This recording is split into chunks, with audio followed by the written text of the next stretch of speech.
भूगोल विषय का इकाई एक जो चल रहा है, इकाई एक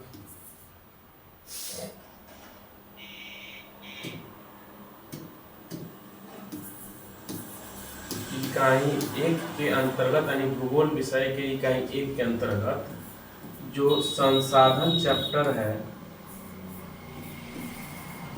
संसाधन, और इस संसाधन के कितने 5 खंड है इकाई एक के क ख ग घ अंग। और इस पूरे प्रकरण का पूरा करते हुए हम लोगों ने कहा लगभग प्रतिदिन बुलेट सीरीज के अंतर्गत कितना 60 प्रश्नों का कि हमने हल किया। और उसको हल करते करते कहा आज हम लोग इस जो इकाई एक का जो क्या है संसाधन है, उस संसाधन के अंतिम चरण पे हम लोग हैं। इसके बाद कल से हम लोग को मिलेगा इकाई दो में जो क्या है हम लोग का कृषि है, वहां से कल से क्या करेंगे हम लोग पढ़ेंगे। आज हम लोग कहा जो भूगोल का जो बाकी जो शेष है उसके बाद यह समाप्त होने के बाद तब शुरू कहाँ से करेंगे हम लोग क्वेश्चन बैंक से, यानी एक भी प्रकार का क्वेश्चन का नहीं छूटना चाहिए। और परीक्षा में हमें उसी प्रकार का प्रश्न पढ़ना है जो परीक्षा संबंधित हो, ऐसे प्रश्न नहीं पढ़ना है अभी चूंकि पढ़ना है जो परीक्षा में आए, यानी कि वहीं पढ़ो जो परीक्षा में लड़े। देखिए, और इसको हम क्या शुरू करते हैं। सवाल है, देखिए, छत्तीसगढ़ भारत का कितना प्रतिशत लौह अयस्क उत्पादन करता है, यानी कि जो छत्तीसगढ़ जो है भारत का जो छत्तीसगढ़ है वो कितना प्रतिशत लोहे का उत्पादन करता है। क्या 10% करता है, 20% करता है, 30% करता है कि 40% करता है, बताइए। 10%, 20%, 30% कि 40%। तो याद रखिएगा जो लौह अयस्क के उत्पादन के दृष्टिकोण से जो छत्तीसगढ़ जो होता है वह पूरे भारत में कितना, तो 20% का करता है, लोहे का उत्पादन करता है कौन, छत्तीसगढ़। और इसका आंसर क्या हो जाएगा आपका बी। चलिए अगला है, देखिए अगला प्रश्न है नुआ मुंडी किस राज्य में स्थित है। कौन, नुआ मुंडी पूछता है एग्जाम में कि नुआ मुंडी जो है किस राज्य में स्थित है। झारखंड है, उड़ीसा है, मध्य प्रदेश है, तो आंध्र प्रदेश है। देखिए नुआ मुंडी जो है यह एक प्रकार के जनजातीय इलाका से क्या है संबंधित है। तो जनजातीय इलाका तो झारखंड में पड़ता है, उड़ीसा में पड़ता है, आंध्र प्रदेश में पड़ता है, मध्य प्रदेश में पड़ता है। तो यह लेकिन यह नुआ मुंडी जगह जो है किस राज्य में स्थित है, तो यह स्थित है कहाँ, तो हम लोग कहाँ, झारखंड में। कहाँ स्थित है, झारखंड में। कहाँ स्थित है, कौन, नुआ मुंडी। अगला है, देखिए भारत जो है भारत का लोहा जाता है किस देश को। क्वेश्चन है भारत का लोहा जाता नहीं होगा, भारत का लोहा किस देश को निर्यात किया जाता है। जो भारत का जो लोहा है वो किस देश को निर्यात किया जाता है, यानी कि बेचा जाता है। क्या रूस है, जापान है, श्रीलंका है, चीन है। क्वेश्चन कहते हैं भारत का लोहा, भारत का जो लोहा कौन से देश को निर्यातित किया जाता है। क्या रूस को, जापान को, श्रीलंका को फिर चीन को। इसका आंसर क्या हो जाएगा, जापान। भारत जो होता है क्या करता है, लोहा निर्यात किसे करता है, तो जापान को करता है। अगला है, 23, इनमें कौन लोहे का निर्यात नहीं करता है। इनमें से कौन सा देश, भारत में है, भारत का इनमें कौन सा राज्य है जो लोहे का निर्यात नहीं करता है। मुंबई, कोलकाता, पारादीप की विशाखापट्टनम। पूछ रहा है कि इनमें कौन, इनमें से भारत के सब भारत का ही राज्य के अंतर्गत आता है, इनमें कौन सा स्थान है जो क्या करता है, लोहा क्या करता है, निर्यात नहीं करता है। तो कौन होगा आपका, मुंबई जो है वह लोहा का निर्यात नहीं करता है। मैग्नीज के उत्पादन में भारत का विश्व में कौन सा स्थान है। मैग्नीज के उत्पादन में भारत का विश्व में कौन सा स्थान है। का प्रथम स्थान पे है, द्वितीय स्थान पे है, तृतीय स्थान, चतुर्थ स्थान पे है। तो आंसर क्या हो जाएगा आपका तृतीय, यानी कि मैग्नीज के उत्पादन में हमारा भारत जो है पूरे विश्व में तीसरे स्थान पे है। मैग्नीज के उत्पादन हमारा भारत कौन सा स्थान पे है, तीसरे स्थान पे है। देखिए अगला है,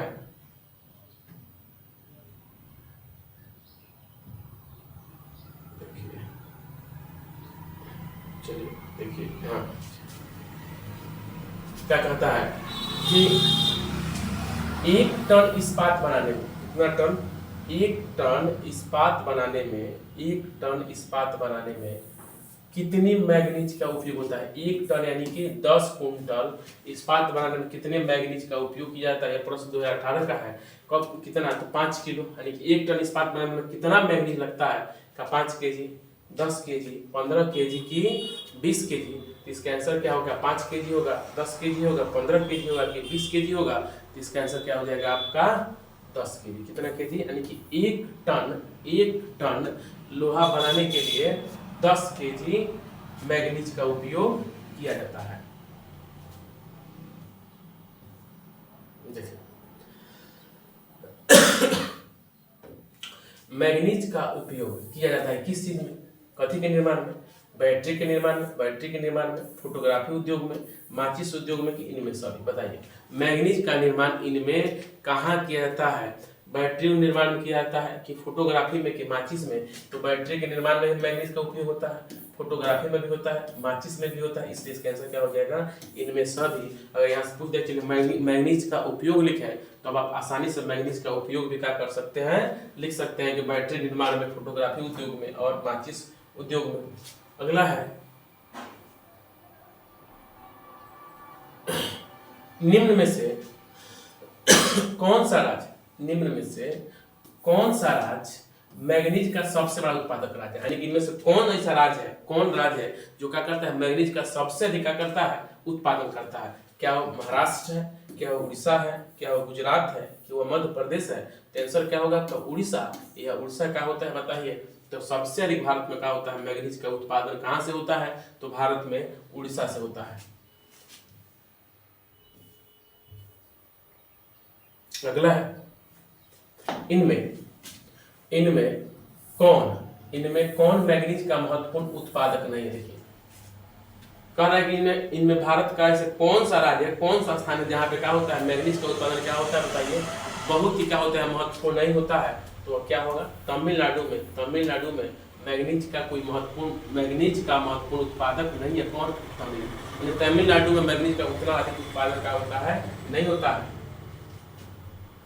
129 पे आइए, भारत में बॉक्साइट का सबसे बड़ा उत्पादक राज्य। देखिए सभी बहुत महत्वपूर्ण प्रश्न है, दिख रहा होगा बहुत आसान, लेकिन आसानी है नहीं, परीक्षा में खूब पूछता है।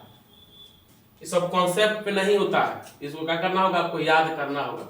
भारत में बॉक्साइट का सबसे बड़ा उत्पादक राज्य, यानी कि भारत में सबसे अधिक बॉक्साइट का उत्पादन कहाँ होता है। तो भारत में बॉक्साइट का सबसे अधिक उत्पादन कहाँ होता है, क्या केरल में होता है, मध्य प्रदेश में होता है, उड़ीसा में होता है, कि बिहार में होता है। बताइए तो A B C D। तो क्या होगा, इसका आंसर क्या होगा, केरल होगा, कि मध्य प्रदेश होगा, कि उड़ीसा होगा, कि बिहार होगा। बताइए, ऑप्शन थोड़ा सा अलग है, A C B D है। तो 129 का आंसर क्या हो जाएगा, देखिए क्या केरल में होता है, भारत में, देखिए ना मध्य प्रदेश में होता है। इसका क्या होता है, उड़ीसा, जो क्या है आपका ऑप्शन बी है। क्या होता है बताइए, भारत में बॉक्साइट का सबसे अधिक उपयोग उत्पादन कहाँ होता है, तो उड़ीसा में। अभी पढ़े हैं, देखिए पित्तल बनाया जाता है। पित्तल बहुत ही क्या है, महत्वपूर्ण सवाल है। कौन नंबर सवाल आपका 130 जो है वह कहा कि पित्तल किस चीज से बनाया जाता है। तांबा से बनाया जाता है, जस्ता से बनाया जाता है, तांबा और जस्ता दोनों से, तांबा जस्ता से। तो तांबा जस्ता और टीन से का बनता है, सोल्डर बनता है। क्या बनता है, सोल्डर बनता है। लेकिन तांबा और जस्ता को मिलाने से क्या बनता है, पित्तल। इसलिए आपका आंसर क्या होगा, सी। 130 का आंसर क्या होगा, सी।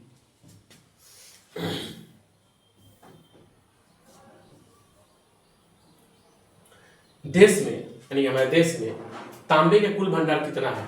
देश में तांबे का कुल भंडार कितना है, क्या वह 100 करोड़ है, क्या वह 100 करोड़ है, 125 करोड़ है, 150 करोड़ है, 175 करोड़ है। तो क्या होगा, इसका आंसर हो जाएगा 125 करोड़। क्या होगा इसका आंसर, यानी कि हमारे देश में तांबा का कुल भंडार कितना है, तो 125 करोड़ है। अगला है झारखंड। झारखंड जो है, झारखंड का घाटशिला किस खनिज उत्पादन के प्रसिद्ध है? कौन?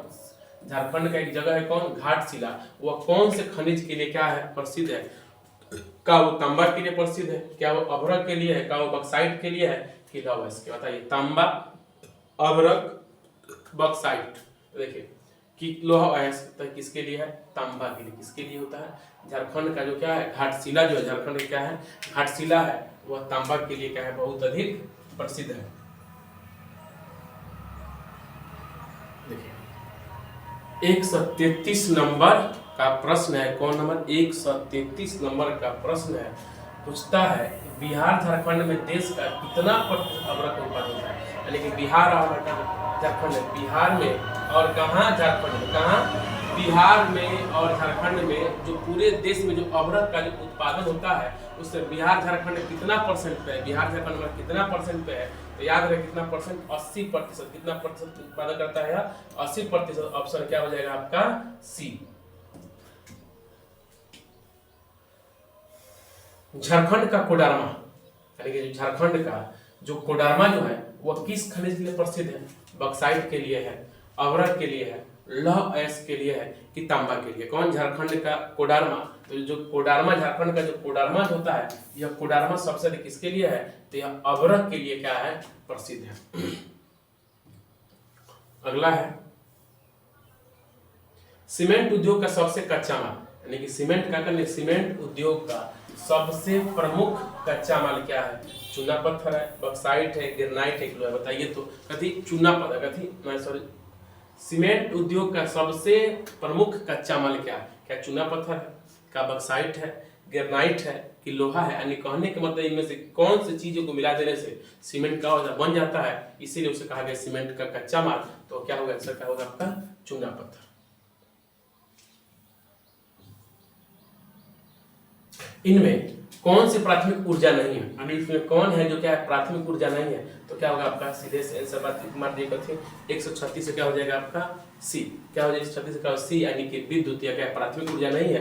ये तो जानते करते हैं, जब हम पढ़ेंगे तो जब विद्युत में जब थर्मल पावर प्लांट जो पढ़े थे, देखिए सर कोयले से क्या होता है? चल जाता है, फिर पेट्रोलियम से चलता है, इसलिए क्या है? प्राथमिक ऊर्जा यह नहीं है, प्राथमिक ऊर्जा का स्रोत यह है ही नहीं। अब प्राथमिक ऊर्जा का उत्पादन का उदाहरण कौन नहीं है? देखिए फिर आ गया आपको प्राथमिक ऊर्जा का उदाहरण कौन नहीं है? देखिए यहाँ फिर आगे कौन? तो क्या होगा? विद्युत ही होगा, जो क्या है प्राथमिक ऊर्जा का है उदाहरण नहीं है।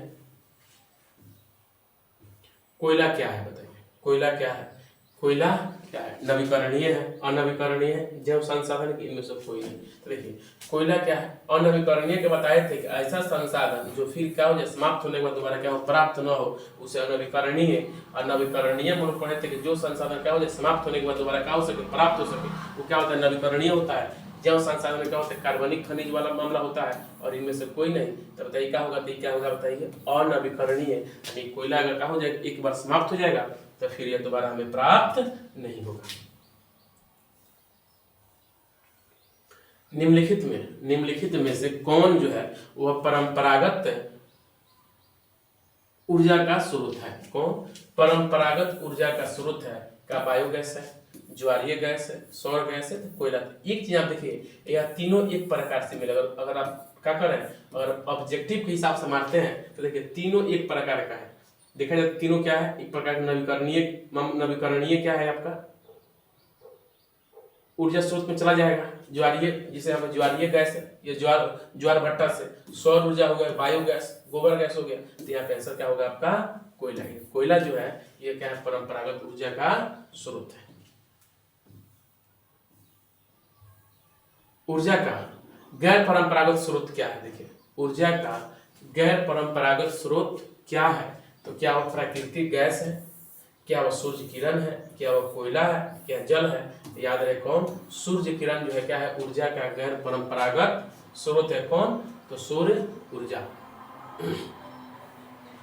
इनमें से ऊर्जा का गैर पारंपरिक स्रोत कौन है? ऊर्जा का गैर पारंपरिक स्रोत कौन? बताइए।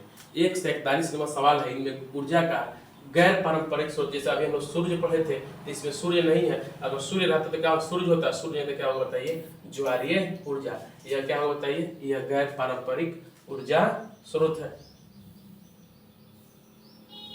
142 में देखिए, भारत में ऊर्जा का प्रमुख स्रोत कौन है? देखिए, भारत में ऊर्जा का प्रमुख स्रोत क्या है? कोयला है, पेट्रोलियम है, प्राकृतिक गैस है कि जल विद्युत है। अगर आता है कि भारत का ऊर्जा का प्रमुख स्रोत अगर यहाँ पे सूर्य रहता तो सबसे पहले क्या होता? सूर्य होता। सूर्य नहीं है, इसलिए क्या होगा? कोयला। कोयला ही क्या है? भारत में ऊर्जा का प्रमुख स्रोत है। गोंडवाना युग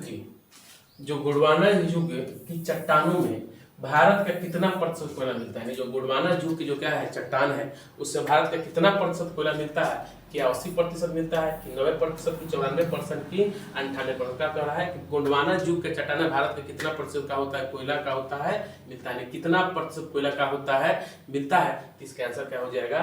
क्या 80 ना होगा, ना 90 ना 94, क्या होगा? इसका आंसर क्या हो जाएगा? 98% कोयला कहाँ मिलता है? कहाँ? तो गोंडवाना युग के चट्टान से। किसको? तो भारत को। गोंडवाना समूह के कोयले का निर्माण हुआ था, तो सबको जानता है। क्या 20 करोड़ वर्ष पूर्व हुआ था? 20 लाख वर्ष पूर्व, 20,000 वर्ष पूर्व? इनमें से कोई नहीं। क्या कहता है? गोंडवाना समूह। कौन समूह? गोंडवाना समूह के कोयले का निर्माण हुआ था 20 करोड़ वर्ष पूर्व कि 20 लाख वर्ष पूर्व कि 20,000 वर्ष पूर्व? इनमें से कोई नहीं। तो इसका आंसर क्या हो जाएगा? 20 लाख वर्ष पूर्व। कितना? 20 लाख वर्ष पूर्व। कौन? गोंडवाना। आगे बढ़ा जाए, चलिए। कोयला में सर्वोत्तम प्रकार कौन सा है? यानी कि कोयला में सबसे उत्तम कोटि का कोयला कौन आता है? देखिए, तो ये चारों क्या है आपका कोयला का प्रकार है। एंथ्रासाइट भी कोयला का ही प्रकार है, पीट भी कोयला का ही प्रकार है, लिग्नाइट भी कोयला का प्रकार है, और बिटुमिनस भी कोयला का प्रकार है। लेकिन इसमें सबसे उत्तम कोयला कौन होता है? तो बताइए, यह होता है कौन? एंथ्रासाइट जो होता है, क्या होता है? कोयले का सबसे सर्वोत्तम है। कोयला में का सबसे सर्वोत्तम प्रकार है। सबसे घटिया यानी कि सबसे खराब कोयला कौन है? सबसे खराब कोयला कौन है? का एंथ्रासाइट तो बताया सबसे उत्तम होता है, उससे बढ़िया होता है बिटुमिनस, उससे बढ़िया लिग्नाइट, सबसे खराब पीट। तो क्या होता है? सबसे कौन? सबसे घटिया कोयला कौन होता है? पीट होता है।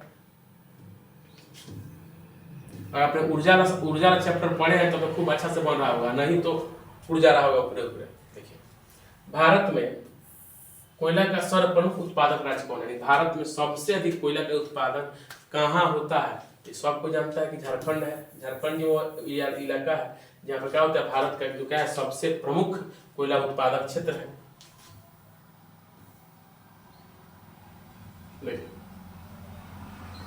यहाँ पूछ रहा है कालाकोट कोयला नहीं, कौन को कोयला? कालाकोट कोयला क्षेत्र किस राज्य में? कालाकोट कोयला क्षेत्र किस राज्य में? कौन? कालाकोट कोयला क्षेत्र। कालाकोट का अरुणाचल प्रदेश में है, क्या झारखंड में है, मध्य प्रदेश में, जम्मू कश्मीर? इसका आंसर क्या हो जाएगा? जम्मू कश्मीर में क्या है? कालाकोट कोयला क्षेत्र है।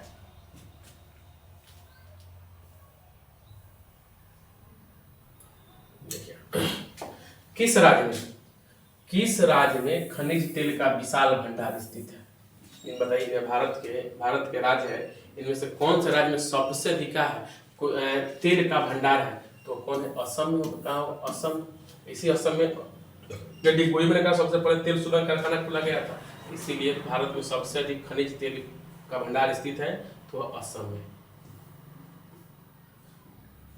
पेट्रोलियम किन चट्टानों में मिलता है? यानी किस प्रकार के चट्टान में क्या होता है?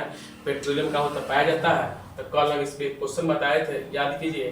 आग्नेय चट्टान, परतदार चट्टान, रूपांतरित चट्टान की प्रत्येक की नहीं क्या होगा? इसका क्या होगा? परतदार चट्टान के। परतदार चट्टान जो होता है, इसी चट्टानों में क्या होता है? पेट्रोलियम का होता है, मिलता है। डिगबोई, देखिए आ गया ना। डिगबोई तेल क्षेत्र कहाँ स्थित है? डिगबोई जो है यह तेल क्षेत्र जो है कौन? डिगबोई तेल क्षेत्र कहाँ स्थित है? क्या वह गुजरात में है? क्या वह मेघालय में है? असम में है? महाराष्ट्र में है? तो क्या हो जाएगा? असम। क्या हो जाएगा? असम।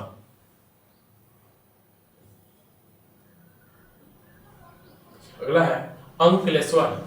अंकलेश्वर में किस शक्ति के संसाधन प्रचुरता है? मतलब किस शक्ति के संसाधन क्या प्रचुरता है? अंकलेश्वर में क्या कोयला है, जल शक्ति है, अणु शक्ति है कि खनिज तेल है? बताइए तो क्या होगा? 152 का कोयला होगा, जल शक्ति होगा, अणु शक्ति की खनिज तेल, इसका क्या हो जाएगा खनिज तेल। यह क्या होता है अंकलेश्वर में क्या है बताइए, यही खनिज तेल शक्ति संसाधन की क्या है सबसे अधिक प्रचुरता है।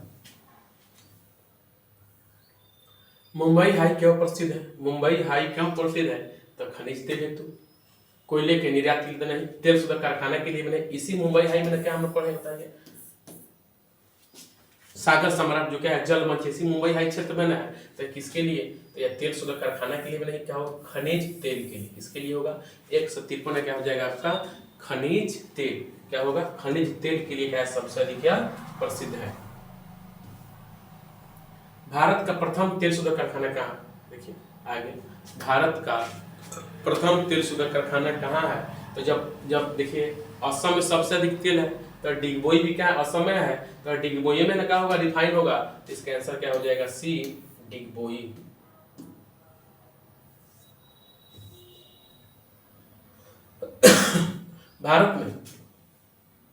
भारत में खनिज तेल का वार्षिक उत्पादन कितना है? देखिए भारत में जो खनिज तेल है उस खनिज तेल का वार्षिक उत्पादन कितना है?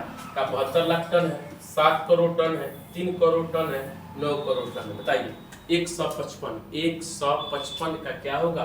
क्या 72 लाख टन है भारत में तेल का वार्षिक उत्पादन, 7 करोड़, 3 करोड़ की 9 करोड़। तो 72 लाख टन नहीं, 7 करोड़ नहीं, 3 करोड़ नहीं, ना 3 करोड़, हाँ कितना 3 करोड़ ही का होगा इसका आंसर होगा। तो भारत में खनिज तेल का वार्षिक उत्पादन कितना होता है 3 करोड़ टन होता है।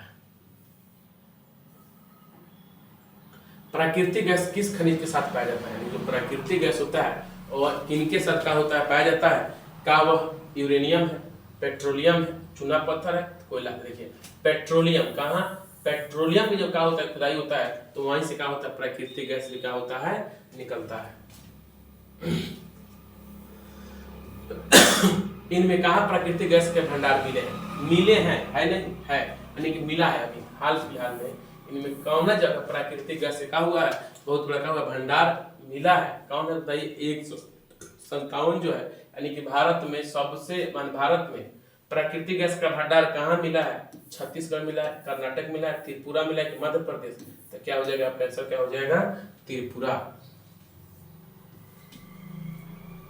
भारत में सर्वप्रथम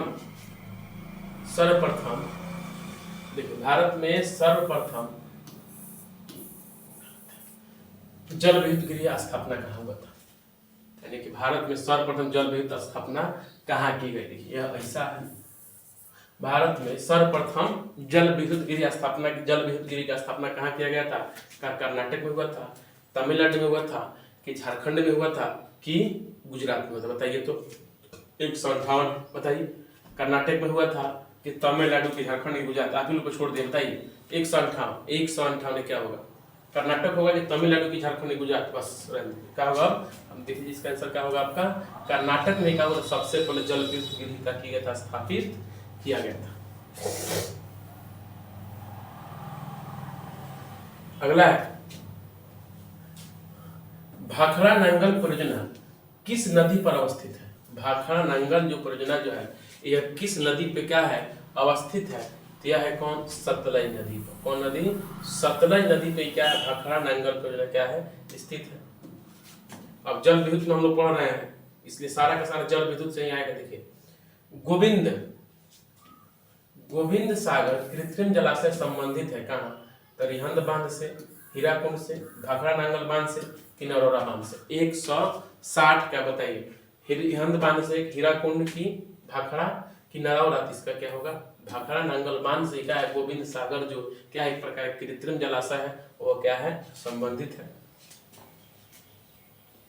निम्नलिखित बहुउद्देशीय परियोजना में कौन सी परियोजना झारखंड राज्य की परियोजना है? ये जो देखिए क्या कहता है निम्नलिखित बहुउद्देशीय परियोजना में से कौन सी परियोजना झारखंड राज्य की परियोजना है? क्या भाखड़ा नांगल परियोजना है, क्या नर्मदा घाटी परियोजना है, क्या दामोदर घाटी परियोजना है, कि रिहंद परियोजना? बताइए इनमें से जो क्या है बहुउद्देशीय परियोजना जो है यह कौन से राज्य झारखंड में कौन परियोजना कौन सी? देखिए निम्नलिखित बहुउद्देशीय परियोजना में से कौन सी परियोजना झारखंड राज्य की है? बताइए 161 का बताइए कौन है? क्या वो भाखड़ा है, नर्मदा है, दामोदर है, कि रिहंद है? तो इसका आंसर क्या हो जाएगा आपका दामोदर, यानी कि ऑप्शन क्या हो जाएगा आपका सी, यानी कि यही कौन, यहाँ पर नहीं, जो 4 ऑप्शन में जो परियोजना जो झारखंड में है तो वो कौन है आपका, दामोदर घाटी परियोजना है। देखिए बहुत महत्वपूर्ण सवाल है, निम्नलिखित नदियों में से किसे बिहार का शोक कहा जाता है, इसे बिहार का शोक किसे कहा जाता है, तो बताइए बिहार का शोक किसे कहा जाता है, कोसी। और आप बताइएगा कि बंगाल का शोक किसे कहा जाता है, बंगाल का शोक, चलिए बताइएगा कमेंट में कि बंगाल का शोक कौन है, बिहार का शोक तो क्या हो गया, कोसी, आप बताइएगा बंगाल का शोक कौन है। किस परियोजना का मुख्य उद्देश्य बाढ़ नियंत्रण है, इनमें से कौन सा परियोजना है जिसका मुख्य उद्देश्य क्या है, बाढ़ नियंत्रण, तो वह क्या हीराकुंड है, भाखड़ नंगल है, चंबल है, तो कोसी दिखाओ, कोसी, यही कोसी क्या बताइए, इस परियोजना का मुख्य उद्देश्य क्या है, बाढ़ पर नियंत्रण करना।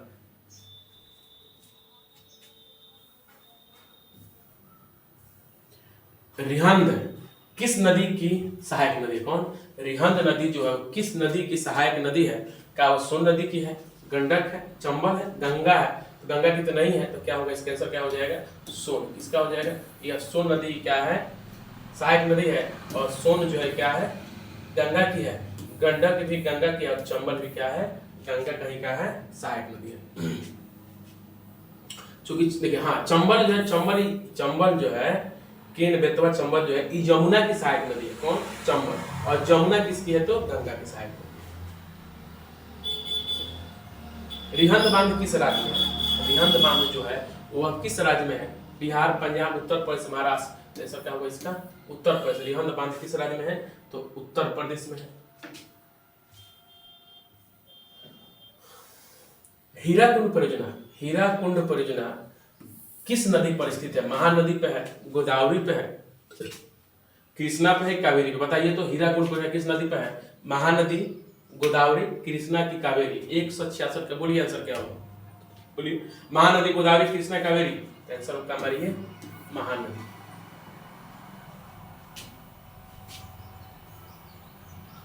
हीराकुंड बांध कहाँ है, हीराकुंड बांध कहाँ है बताइए, 167 हीराकुंड बांध कहाँ है, कर्नाटक में, तमिलनाडु, बिहार में कि उड़ीसा में, इसका आंसर क्या हो जाएगा, उड़ीसा।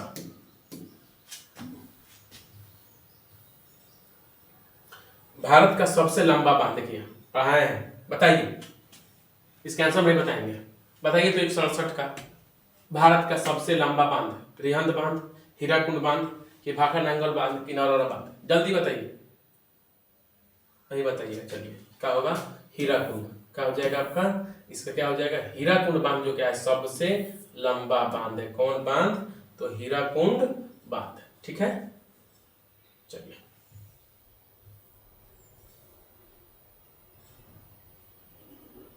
यहाँ पे गड़बड़ा था, गड़बड़ा कहाँ, ठीक है चलिए। भारत में सबसे लंबा बांध कौन है, भारत का सबसे लंबा बांध यो बताएं, देखिए अभी सेम सवाल है, हीराकुंड, कौन, हीराकुंड, अभी ये दोनों सवाल का है, रिपीट है। यूरेनियम का प्रमुख उत्पादक केंद्र कौन है, यूरेनियम किसमें सबसे अधिक कहाँ होता है, डिगबोई में होता है, घाटशिला में होता है, कि झरिया में, कि जादू, झरिया तो किसके लिए है, कोयला के लिए है, डिगबोई में तेल शोधन कारखाना है, घाटशिला होगा नहीं तो क्या होगा बताइए आपका, जादूगोड़ा, 170 क्या हो जाएगा आपका, जादूगोड़ा, क्या हो जाएगा आपका 170 क्या होगा, जादूगोड़ा। में कौन, निम्नलिखित में कौन खनिज केरल तट पे, कहा निम्नलिखित में कौन खनिज केरल तट पे पाया जाता है बताइए, यूरेनियम है, कोयला है, कि थोरियम है, कि सोना है, बताइए तो। 100 1 सवाल है, 171 का आंसर बोलिए, 171 का आंसर बोलिए, तो 171 का आंसर क्या हो जाएगा आपका, सी, क्या हो जाएगा, सी, किसके लिए, तो थोरियम के लिए। तारापुर परमाणु ऊर्जा केंद्र कहाँ है, गुजरात में है, मध्य प्रदेश में है, छत्तीसगढ़ में है, कि महाराष्ट्र में, 172 तारापुर परमाणु ऊर्जा केंद्र कहाँ पे है, तो क्या हो जाएगा आपका, महाराष्ट्र, क्या हो जाएगा, इसका आंसर हो जाएगा महाराष्ट्र में। भारत का पहला परमाणु ऊर्जा केंद्र कहाँ स्थित है, भारत का पहला परमाणु ऊर्जा केंद्र कहाँ स्थित है, तारापुर में है, नरौरा में है, कल्पका में है, कि राणा प्रताप सागर, बताइए कहाँ है पहला, तो सब कुछ जानता है कहाँ, तारापुर, और तारापुर कहाँ है, तो महाराष्ट्र में है। एशिया का सबसे बड़ा परमाणु विद्युत गिरी कहाँ है? तारापुर है। कौन है? तारापुर ही क्या है? एशिया का क्या है? सबसे बड़ा कथी विद्युत गिरी। तो क्या होगा इसका आंसर? क्या होगा? तारापुर होगा। ताप विद्युत केंद्र का उदाहरण है गया, बरौनी, समस्तीपुर, कटिहार में ताप विद्युत, यानी इनमें से कौन जगह ताप विद्युत केंद्र क्या स्थापित है? क्या गया में है, बरौनी में है, समस्तीपुर है, कटिहार है? बताइए। 175। बताइए कहाँ? तो बरौनी। कहाँ? बरौनी।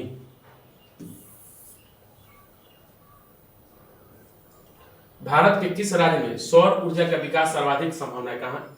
तो असम में, अरुणाचल प्रदेश की, राजस्थान की, मेघालय। 176। बताइए कहाँ?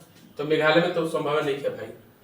असम में तेल शोधन कारखाना तेले वाला है। अरुणाचल प्रदेश बॉर्डर वाला इलाका है, तो सबसे बड़ा इसका आंसर क्या हो जाएगा? राजस्थान। कहाँ? राजस्थान में क्या हो सकता है? कहाँ? तो सौर ऊर्जा के विकास की सबसे सुंदर संभावना है। पवन ऊर्जा निम्नलिखित में से कौन सा संसाधन है? क्या है? नवीकरणीय है। क्या है? नवीकरणीय है। विश्व में सबसे अधिक पवन ऊर्जा का दोहन किस देश में होता है? ऑस्ट्रेलिया में होता है, इंग्लैंड में होता है, नीदरलैंड में होता है कि जापान में होता है? 178। बताइए कहाँ होता है? तो नीदरलैंड में क्या होता है?